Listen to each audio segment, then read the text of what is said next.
ঢাকা শহরের এক নীরব দুপুর। চারদিকে একটা অলসতা ছড়িয়ে আছে। ভার্সিটির গেটে তালা দেখে জাংকুক মনে মনে অনেকটা খুশি।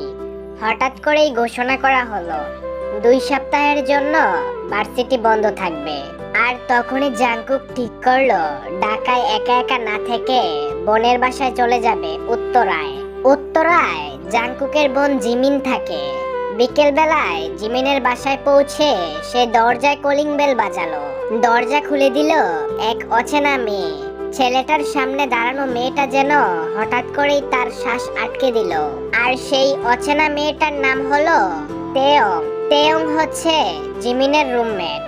ফর্সা গায়ের রং, বড় বড় চোখ, ঠোঁটে একটা মিষ্টি হাসি, চুলগুলো এলোমেলো করে বাঁধা। সে চোখে চোখ রাখতেই কেমন যেন একটু থমকে গেল।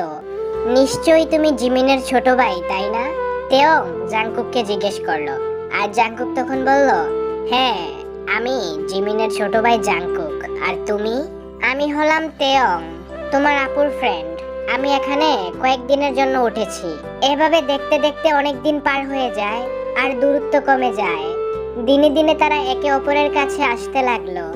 জাংকুকের ছেলে মানুষই স্বভাব আর কণ্ঠের নরম আওয়াজে তেয়ং এর মনে এক নতুন রং লাগলো। আর জাংকুক তো প্রথম দিন থেকেই বুঝে গেছিল মেয়েটা অন্যরকম। একদিন রাতে জিমিন বাইরে ছিল অফিসের কাজে। আর এই সুযোগে জাংকুক আর তেয়ং একসাথে বারান্দায় বসে কফি খাচ্ছিল। তুমি জানো, আমি এর আগে কখনো কারোর জন্য এমন ভাবে অনুভব করিনি, তেয়ং ধীরে ধীরে বলল। জাংকুক চুপ করে তার দিকে তাকিয়েছিল। হঠাৎ সে এগিয়ে গিয়ে হাতটা ধরল। তুমি চাও আমি এই অনুভূতিটাকে সত্যি করে তুলি? তেয়ং কিছু না বলে হালকাভাবে মাথাটা নাড়ালো। আর সেই রাতে তারা বুঝে যায় এই সম্পর্ক আর বন্ধুত্বের গণ্ডিতে থাকবে না। কিন্তু বাধা আসে। জিমিন একদিন তাদের হাত ধরে বসে থাকতে দেখে ফেলে। তোমরা এভাবে হাত ধরে বসে আছো কেন? জিমিন রাগান্বিতভাবে জিজ্ঞেস করলো। হ্যাঁ আপু, আমি তেয়ংকে ভালোবাসি।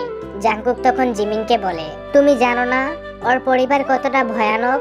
ওর বাবা তো ওর বিয়ে অলরেডি ঠিক করে রেখেছে এক ব্যবসায়ীর ছেলের সাথে। জিমিনের মুখে একথা শুনে জাংকুকের মাথায় হাত। জাংকুক তখন এই পরিস্থিতিতে কি করবে সে কিছুই বুঝে উঠতে পারছিল না।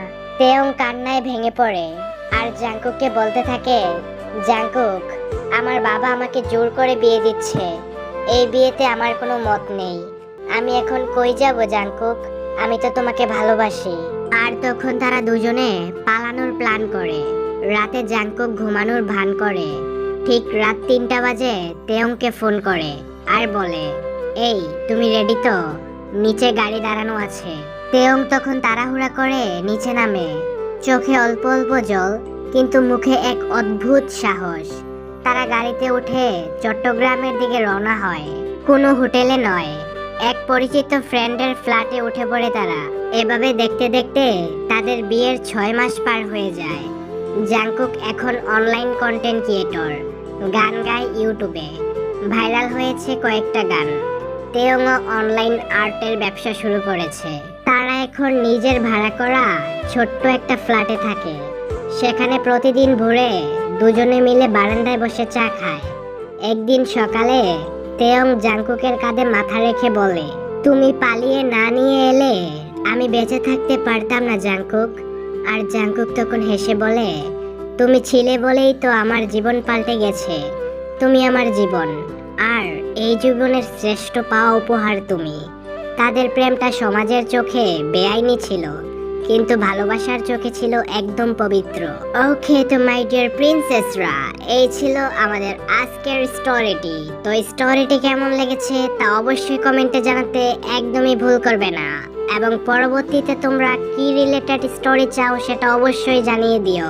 তো হেই আর্মিরা, পরবর্তী ভিডিও আসার আগ পর্যন্ত ভালো থাকবে এবং সুস্থ থাকবে। আল্লাহ হাফেজ গাইস।